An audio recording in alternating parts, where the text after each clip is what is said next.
हम मीनू झा गोर लगै छी समस्त मिथिलावासी के।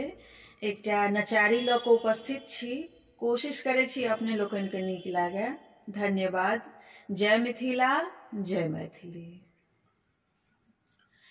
गौरा तोर भंगिया बरदोन बान्हथी, बरदोन बान्हथी तोर भंगिया। हे गौरा तोर भंगिया बरदोन बान्हथी, बरदोन बान्हथी तोर भंगिया। हे गौरा तोर भंगिया।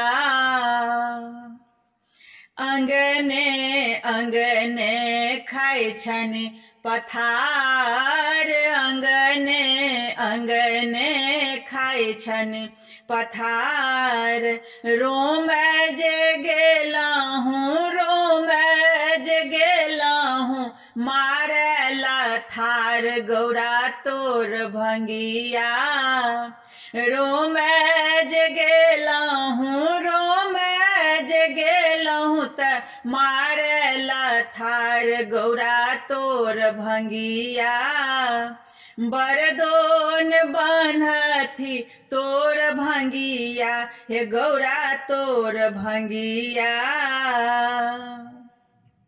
एक मन होइए शिव के दितियन उपराग, एक मन होइए शिव के दितियन उपराग।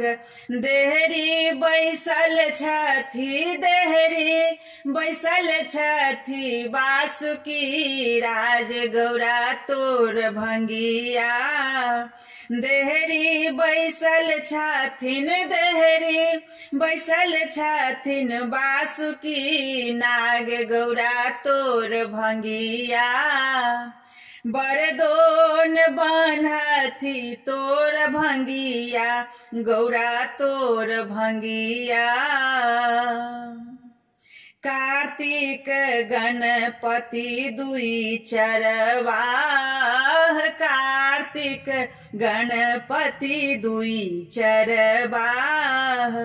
इहो दुनु बालक, इहो दुनु बालक बर बौराह। गौरा तोर भंगिया बरदोन बान्हथी तोर भंगिया। हे गौरा तोर भंगिया। भनहि विद्यापति सुनु हे समाज, भनहि विद्यापति सुनु हे समाज।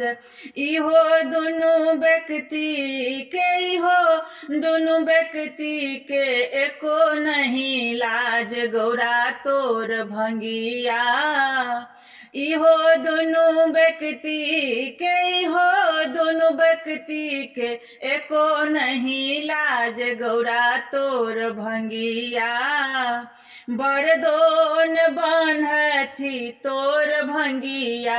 हे गौरा तोर भंगिया।